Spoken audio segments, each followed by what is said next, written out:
성경 말씀을 제가 봉독하겠습니다.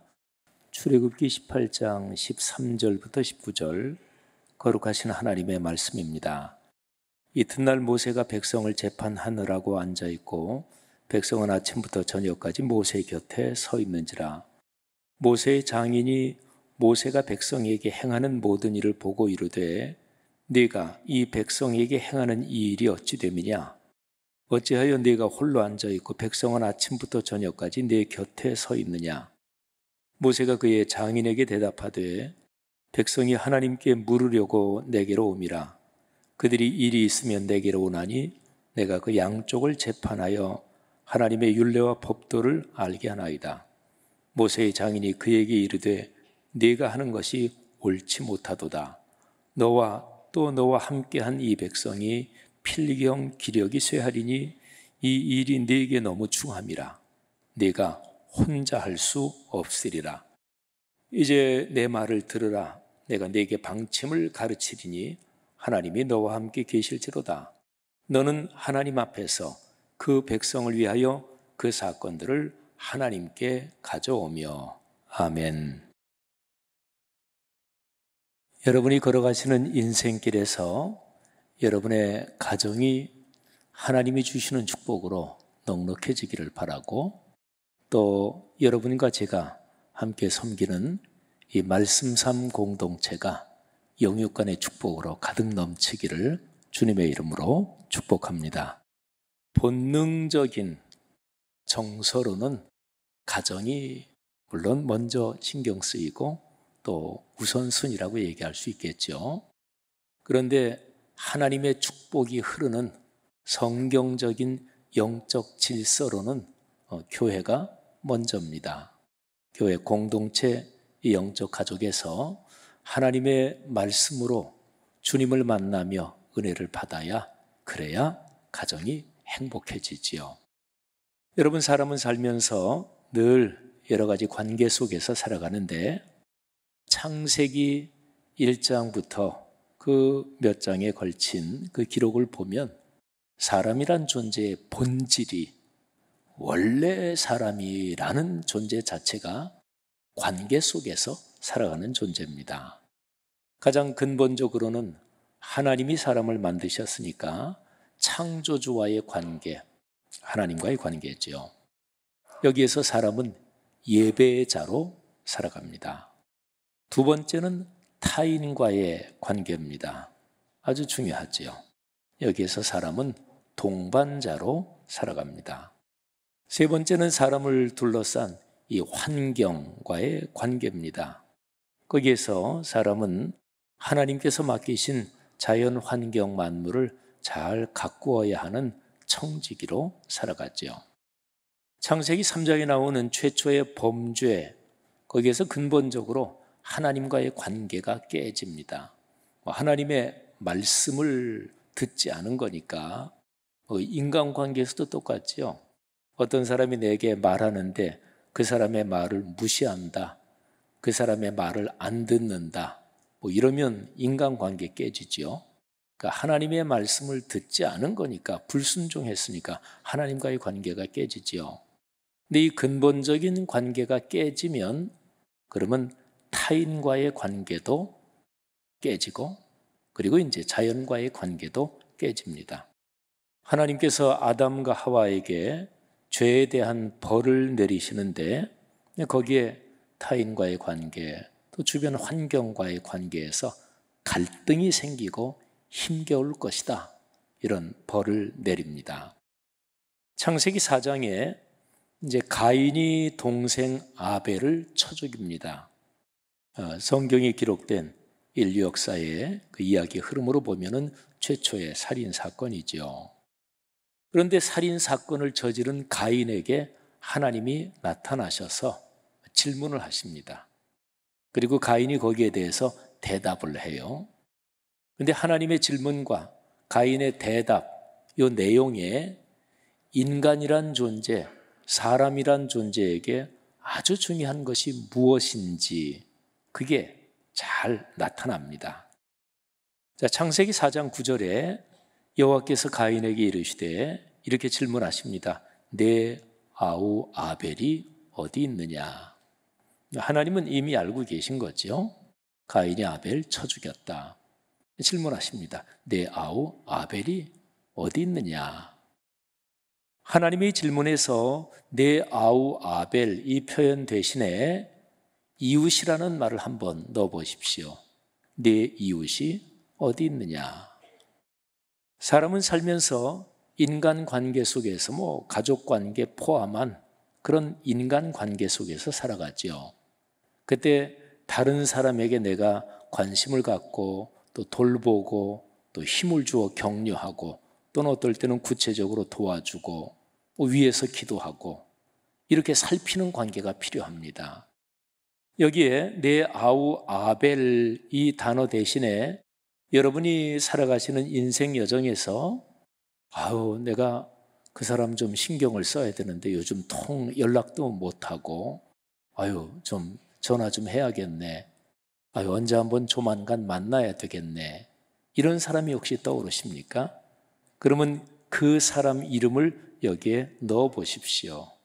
내 이웃 친구 또는 그 사람이 어디 있느냐, 요즘 어떻게 사느냐, 내가 관심 가지고 그래야 되는데 너무 소홀한 거 아니냐, 어쩐 이런 질문입니다.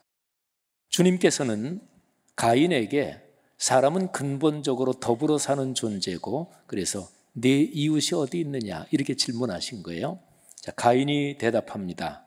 가인의 대답이 아주 못됐습니다. 그리고 굉장히 악합니다. 자, 가인이 우리 한글 성경에는 두 문장으로 된 대답인데 첫 번째가 내가 알지 못합니다. 거짓말이기도 하고 하나님이 그렇게 물으시는데 아주 그냥 딱 잘라서 나 모릅니다. 못됐지요. 근데 가인의 대답이 굉장히 악한 게요. 그 다음에 이렇게 얘기합니다. 내가 내 아우를 지키는 자입니까? 여러분 여기에서 가인은 언어 유희, 말 장난을 통해서 조롱조롱 대답한다. 이렇게도 해석할 수가 있어요. 지킨다. 아벨의 생업이 양떼, 짐승을 지키고 치는 이런 거였죠. 가인은 농사를 짓는 사람이었습니다. 그러니까 가인의 대답은 아이고 냄새나고 지저분한 그 양떼 그 짐승들을 지키는 내 아우처럼 내가 내 아우를 지키는 자입니까? 이렇게도 해석할 수 있습니다. 이거는 되게 악한 거죠. 여러분 창세기에 그 인류 역사의 태고적 그 역사에서 범죄가 일어난 이 장면을 보면 사람이 어떤 존재인지 그거를 잘 알 수 있습니다. 하나님은 가인에게 내 주변 환경과 내가 그 관계가 힘겨울 거다. 그리고 내 주변 인간들과의 관계도 힘겨울 거다. 그런 이제 말씀도 하시고 그러면서도 하나님이 가인에게 기본적으로 은혜를 주십니다. 여러분 창세기 1장부터 4장에 기록된 이 하나님의 말씀에서 사람을 관계의 존재라고 가르칩니다. 그건 우리가 그 말씀의 가르침 아니더라도 그냥 사는 사람 누구나 가만히 삶이 뭐지, 어떻게 사는 게 행복하지 조금만 생각해봐도 아주 막대먹게 이렇게 사는 사람이 아니면 그래 사람은 여러 가지 관계 속에서 살아가고 그 관계를 잘 가꿔야지 이 생각은 누구나 할 수 있는 거죠. 그런데 제가 말씀드린 세 가지 관계 하나님, 타인, 환경 이 중에서 현실적으로 제일 먼저 확 와닿는 게 사실은 인간관계입니다. 그리고 인간관계에서 하나님이 우리를 훈련시키고 아름다운 체험을 하게 하시는 공동체가 두 개입니다. 교회와 가정입니다. 말씀드린 대로 본능적으로는 가정이 모든 관계에서 먼저 기본적이고 신경도 쓰이죠. 그런데 하나님의 영적 질서, 축복이 흐르는 질서로 보면 교회가 먼저입니다. 근본적으로 보면 교회와 가정은 뗄 수 없이 이어지는 공동체다. 이렇게 얘기할 수가 있죠. 여러분 이런 성경의 가르침에서 우리가 이제 깨달아야 되는 게 아주 평범한 얘기인데요. 사람은 더불어 사는 존재다. 혼자서는 살 수 없다. 그래서 사람에게는 공동체가 필요한 거예요. 자, 오늘 성경 출애굽기 18장 본문에 보면 이스라엘 백성이 애굽에서 드디어 종살이 하던 데서 풀려나서 탈출 또는 출애굽을 하죠. 그리고 홍해를 하나님의 기적적인 역사로 홍해를 발로 그냥 걸어서 건넙니다. 그리고 이스라엘 백성이 시내산 기슭에 다 텐트를 치고 거기 모여 있습니다. 시내산은 모세가 하나님을 만났고 그리고 하나님께 내가 내 백성을 구원하기 위해서 너를 보낸다. 하나님이 모세를 파송하신 바로 그 자리, 거기에 온 거예요. 그러면 시내산 기슭에 진을 친 이스라엘 백성의 모습을 한번 머리에 이렇게 그려보시면서 이스라엘 백성이 거기 있었고 그리고 하나님이 그 가운데 함께 계셨습니다. 이 이스라엘 백성 공동체의 이 모습, 이 상황, 이 집단이 바로 교회입니다. 스데반 집사님이 사도행전 7장을 보면 법정에서 최후 변론을 하고 결국엔 돌에 맞아 순교를 당하시는데 스데반 집사님이 거기에서 마지막 변론하면서 주님을 증언하는데 거기에 그런 표현을 하십니다. 우리 조상들이 광야 교회에 있었다. 그러니까 애굽에서 나와서 시내산에 모인 이스라엘 백성, 그 민족 공동체, 그리고 그 이후로 40년 동안 광야 생활을 하는 이 공동체가 바로 광야 교회다. 이렇게 말한 거지요.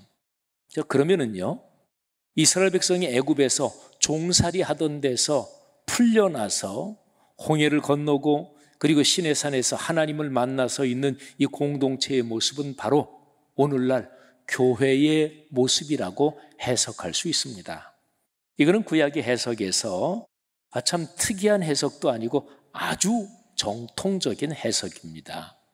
그래서 홍해를 건넌 것은 바로 예수 그리스도를 통해서 세례를 받은 사건으로 신약 성경에서도 그렇게 비유를 하지요. 자, 여러분, 이 이스라엘 백성 공동체, 이 광야 공동체에서 제일 첫 번째 있었던 일이 무엇인지 출애굽기 18장에 기록이 되어 있습니다. 자, 이스라엘 백성이 있는 그 공동체에서 백성들 사이에 갈등 또는 이스라엘 민족 거기에서 일어난 이런저런 일들을 처리할 사람이 필요했습니다. 근데 백성의 지도자 모세가 그 일을 처리하는 거예요. 모세의 장인이 미디안 제사장 이드로입니다. 모세가 애굽에서 하나님의 말씀을 대언하면서 10가지 재앙을 통해서 민족을 구원해 낼 때 그게 위험하기도 했으니까 자기 부인 십보라 하고 자기의 두 아들은 장인어른 댁에 맡겨놨었습니다. 근데 이제 이스라엘 민족이 출애굽을 하고 그리고 홍해를 건너서 시내산에 다 이제 모여 있다는 얘기를 듣고 이 장인이 자기 딸하고 두 손자를 데리고 이제 사위한테로 찾아온 거예요. 근데 가만히 보니까 이 사위가 하루 종일 앉아 있는 거예요. 그리고 사람들이 계속해서 이 사위 모세에게 오고 장인이 한 며칠은 봤겠지요. 그러면서 이 장인이 모세에게 물어보는 거예요. 아니, 이게 무슨 일이냐? 그 모세가 대답을 하죠. 예, 우리 백성들 사이에 이런저런 갈등이나 문제가 생길 때 하나님의 뜻이 무엇인지 어떻게 해결해야 되는지 지도자인 제게 갖고 와서 제가 조정도 하고 판결도 하면서 하나님의 뜻을 알려주고 있습니다. 이드로가 보기에 모세가 그렇게 하는 게 이게 너무나 아닌 거예요. 그래서 18장 17절에 보면은 장인이 모세에게 이렇게 말합니다. 내가 하는 것이 옳지 못하다. 여러분이 표현이 중요합니다. 내가 하는 것이 효율적이지 않다. 이거보다 훨씬 더 센 표현이죠. 옳지 않다. 이거는 거의 옳고 그름의 문제, 가치 판단의 문제 이럴 때 쓰는 표현이잖아요.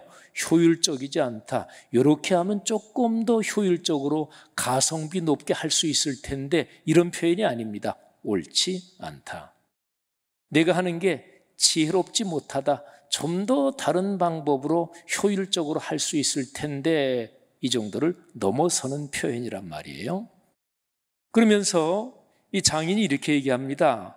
옳지 않은 이유를 그 다음에 얘기를 해주는 거지요. 18장 18절입니다. 이렇게 얘기합니다. 자네가 완전히 진이 빠지고 기력이 쇠할 거네.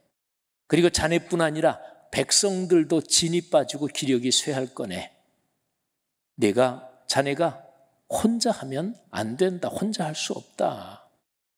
여러분, 이 점이 대단히 중요합니다. 인간 사회 어떤 집단에서나 얼핏 보면 굉장히 탁월한 사람, 그 사람이 남보다 탁월하니까 아는 것도 많고 판단도 정확하고 그러면 그 사람이 딱 말하면 토론할 것도 없고 의견 교환할 것도 없고 그냥 그 사람이 탁월하니까 지도자 하는 대로 다 아무 말 말고 따라가 이러는 거죠. 그렇게 되면 금방은 효율성이 높은 것처럼 보입니다. 우리 전 세계에 이런저런 국가나 무슨 집단의 체제 중에서 공산주의라는 게 있잖아요. 일당 독재죠. 공산주의 일당만 있는, 그런데 중국이 지금 그렇죠. 소련은 공산주의 국가지만 그런데 다른 야당도 존재하기는 하고, 근데 한 사람이 딱 하고 일사불란하게 따라오면 그게 효율성이 높을 것 같지만 장기적으로 길게 보면 결국은 좋지 않습니다. 결국은 망가집니다. 그러니까 한 사람의 판단만이 그 판단이 최고고 선하다. 다른 판단 들어볼 것도 없다. 이게 이제 독선이지요. 독선적인 사람은 착각에 빠져 있는 거죠. 내가 하는 게 모든 게 옳다. 정치적인 독선, 그게 바로 독재입니다. 그리고 경제 영역에서 혼자만 다 움켜쥐는 거, 이게 독점이지요. 그래서 모든 자본주의 시장 경제 시스템에는 독점 금지, 독점을 방지하는 그런 법들이 다 있지요. 한쪽이 너무나 다 움켜쥐면 그거는 결국에는 그 사회가 망가지는데, 근데 그 사회뿐만 아니라 그 기업, 그 사람도 망가집니다. 피차 망하는 거죠. 장인이 이제 그런 얘기를 하는 거예요. 그러면서 이제 중요한 게 내가 혼자 할 수 없다. 자, 이 표현이 참 중요합니다. 혼자 할 수 없습니다. 어떤 일이든지 다 그렇습니다. 여러분, 교회 목회를 하는 저처럼 담임 목회를 하는 사람의 입장에서 보면 그냥 담임 목사님의 얘기는 하나님 다음 가는 정도로 듣고 그렇게 하는 게 좋다. 이건 사실은 우리 원로 목사님께서 늘 강조하고 가르치신 말씀이기도 하죠. 저는 옛날 세대 목사님들이 그런 얘기에 담긴 뜻이 무엇인지 물론 저는 그 의미를 이해합니다. 목사님이 하는 일에 아무 토도 달지 말고 그냥 무조건 순종하는 게 그게 최고다. 이 의미는 사실은 아닙니다. 교회는 기본적인 질서가 있어야 하는데 담임 목사의 판단과 그 리더십에 기본적으로 존중하면서 따라야 된다. 이런 의미고 옛날 어르신들은 거기에 훨씬 더 강력한 가부장적인 의미도 있었겠죠. 그 의미가 뭔지 제가 알지만 그리고 그렇게 하는 게 담임 목회할 때는 아주 편합니다. 자, 그런데 문제가 생깁니다. 예를 들어서 담임 목사님이 은퇴한다. 그러면 그 다음에 또 다른 목사님이 오셔서 또 회중 성도들 전체가 장로님, 권사님, 안수 집사님, 지도자들이 교회를 섬겨나가는데 반드시 문제가 생깁니다. 자, 그리고 그런 식으로 하면 일이 어느 정도로 과중하면 그러면 담임 목사, 세상 없는 사람이라도 이게 신체적으로 정신적으로 꺾일 수밖에 없습니다. 제가 처음에 와서 이 교회에 와서 처음 한 2년, 3년 동안 원로 목사님이 저 만날 때마다 하시는 말씀이 있어요. 아유, 지 목사 힘들지. 아이고, 일이 많아서. 그러니까 그렇게 말씀하신 데는 박 목사님 그분도 목회하시면서 늘 일이 많으셨던 거예요. 그 어르신은 굉장히 강인하신 분인데 근데 저도 와보니까 일이 너무 많아요. 그래서 이제 이런저런 장로님들 위원회 그렇게 일을 위임하고 분담하고 그런 일을 지속적으로 했지요. 2014년에 제가 처음으로 경험한 게 이게 지치는 거예요. 근데 보통 그냥 일하다가 일이 많으면 지친다 이 정도가 아니라 목회자들의 탈진, 영어로 번아웃 되는 거, 완전히 기력이 다 빠지고 막 무기력해지고 그런 느낌이 이렇게 오는데 이게 얘기하는 그런 탈진 현상 이런 거구나. 저는 살면서 처음으로 경험해 봤어요. 그래서 이게 보통 목회적으로 얘기하는 탈진이라는 게 이런 거구나. 그래서 제가 이제 좀 한 달 정도 쉬겠다고. 근데 당회에서 좀 반대도 있었지만 그런데 제가 아니라고, 나 쉬어야 되겠다고. 그래서 주일 3번 빠지고 처음으로 그렇게 쉬어봤죠. 목회자 휴가 때도 저는 휴가 안 간 해가 훨씬 더 많았습니다. 그런 게 굳이 그렇게 필요도 없고 또 좀 쉬고 다시 재충전해서 그렇게 살질 않았기 때문에. 근데 제가 그때 그걸 느꼈어요. 여러분, 목회자가 혼자 다 하고 또 판단이 옳을지라도 그렇게 하잖아요. 그러면 회중은 둘로 나누어집니다. 한쪽은 목회자하고 같이 교회를 열심히 하는 분들이 있죠. 그런데 소수 인원의 일이 너무나 많이 집중되면 이 사람들은 또 탈진합니다. 우리 교회 권사님, 장로님, 집사님들 중에서 나 교회 예수 믿고 신앙은 다 좋은데 근데 너무 일이 힘들다 이런 분들 계시잖아요. 그죠?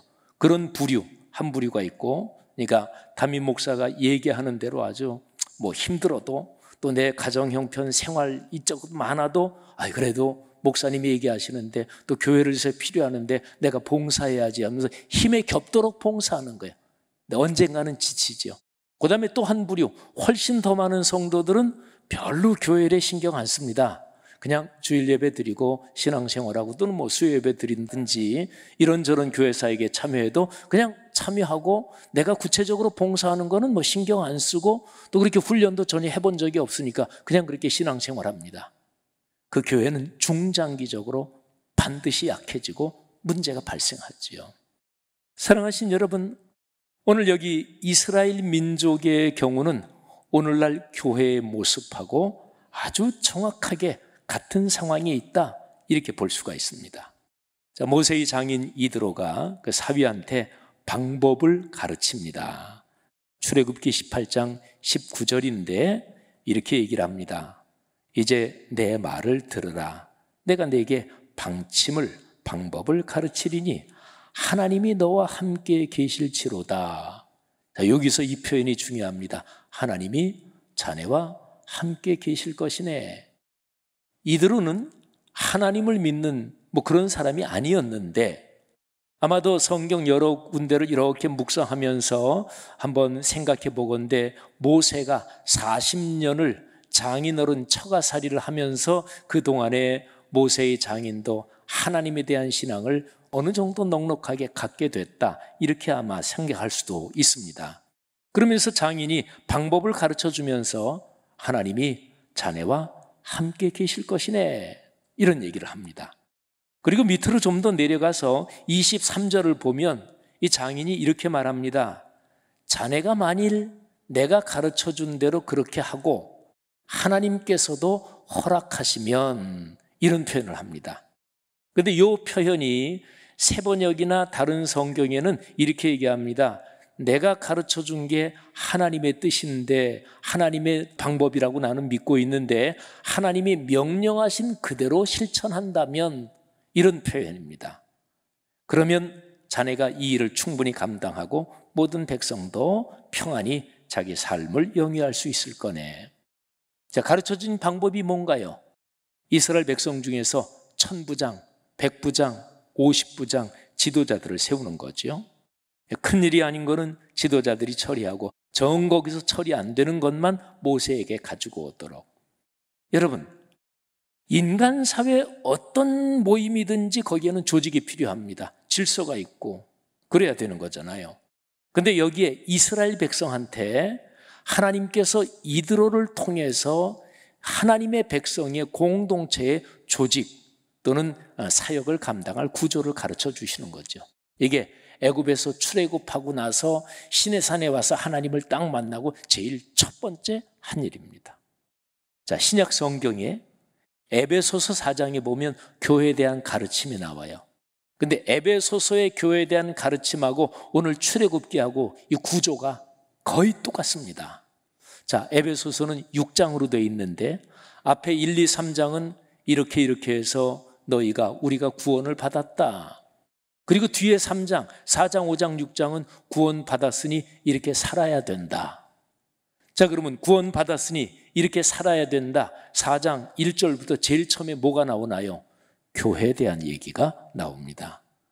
가정은 5장에서 나와요. 그러니까 교회가 성경적으로 어떻게 사역을 하고 하나님의 말씀이 어떻게 서고 그래야 그 근거로 가정이 행복하고 복을 받기 때문에 4장에서 교회 그리고 5장에서 가정에 대한 얘기가 나오는 거예요. 근데 4장 1절부터 교회는 성령이 그리스도의 피로 하나 되게 만든 거룩한 공동체다. 이거를 너희가 힘써 지켜야 된다. 근데 왜 힘써 지키라 그럴까요? 이거를 하나됨을 공격하는 어떤 세력이 있기 때문에 힘써 지키라 그러는 거죠. 그게 악한 영의 공격이에요. 그리고 교회의 하나됨을 해치는 그 구체적인 역할은 여러분도 또는 담임 목사도 그 자리에 설 수도 있어요. 누구나 다 자신을 성찰하면서 하나님의 뜻을 잘 헤아리면서 걸어가야 되는 거죠. 그러면서 에베소서 4장 초반에서 예수 그리스도 성자 하나님께서 사람 몸을 입고 이 땅에 내려오셨다. 그리고 십자가에 달리시고 부활하셔서 하늘로 오르셨다. 그런데 올라가시면서 선물을 주셨다. 자, 에베소서 4장 10절 내리셨던 그가 곧 모든 하늘 위에 오르신 자니 이는 만물을 충만하게 하려 하심이라. 그러니까 예수님께서 이 땅에 사람 몸을 입고 오시고 나중에 다시 십자가의 죽음 부활을 거쳐서 하늘로 승천하신 목적이 만물을, 이 세계 전체를 충만하게 축복하시기 위해서 그러셨다는 거예요. 그럼 세계를 축복하는 구체적인 방법이 무엇일까요? 교회. 그래서 10절 그 다음에 바로 그가 어떤 사람은 사도로, 어떤 사람은 선지자로, 어떤 사람은 복음 전하는 자로, 어떤 사람은 목사와 교사로 삼으셨으니 이는 성도를 온전하게 하고 봉사일을 하게 하여 그리스도의 몸을 세우게 하려 함이라. 쭉 내려가면 사랑 안에서 교회 모든 성도들이 각자 일을 담당하면서 아름답게 그리스도의 몸인 교회를 세우고, 그래서 이 세상을 충만하게 하시는 하나님의 사명을 감당한다. 이게 바로 에베소서 4장의 메시지입니다. 사랑하신 여러분, 교회 생활을 하실 때 가장 기본적으로 누구나, 이건 틀린 것도 아니고 잘못된 것도 아닌데, 나 인생살이 고달퍼, 나 예수 믿고 힘 좀 얻고 그렇게 살기를 원해. 누구나 다 그런 생각하죠. 저도 마찬가지입니다. 하지만 그 내용 자체에만 머물러 있으면 신앙의 초보 단계입니다. 거기서 더 나가서 우리 교회 신앙생활하는 성도들 전체를 생각해야 돼요. 우리 교회 공동체 전체. 내가 교회 생활하면서 나 딱 내가 불편하면 금방 얘기하고 그러면 안 돼요. 나는 불편하지만 우리 교회 전체 살펴볼 때 이게 어떤가, 그 생각을 해야죠. 성도 여러분들이요, 오늘 하나님이 이드로를 통해서 모세에게 주신 메시지에는 사실은 우리 교회가 현재 진행하고 있는 중요한 사역이 이런 맥락 안에 있는 것입니다.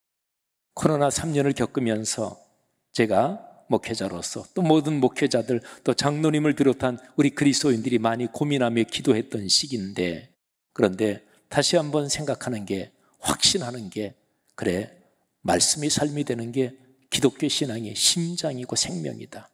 이게 너무나 분명하다. 그럼 우리 교회 코로나 이후에 다시 그렇게 진짜로 진지하게 그렇게 세워져 가야 된다.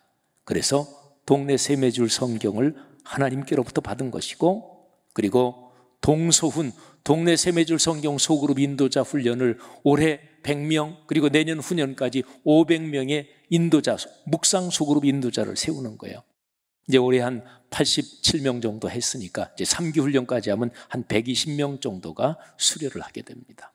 내년 후년 거쳐서 500여 명. 그래서 저나 우리 목회자들과 더불어 장로님들, 평신도 지도자들이 함께 교회를 일궈 나가야 돼요. 그게 맞아요. 그게 여러분이 행복한 거고 우리가 복을 받는 거고 여러분의 가정 가문이 축복을 받는 길입니다. 성도 여러분, 혼자서는 할 수 없습니다. 할 수 없어서 그런 게 아니라 그러면 안 됩니다. 같이 짐을 짊어지고 걸어가는 그 공동체에 하나님께서 복을 주십니다. 우리 교회 공동체에 우리 여러분 모두가 함께 짐지고 가면서 주님이 주시는 그런 복을 넉넉하게 받을 수 있기를 주님의 이름으로 축복합니다.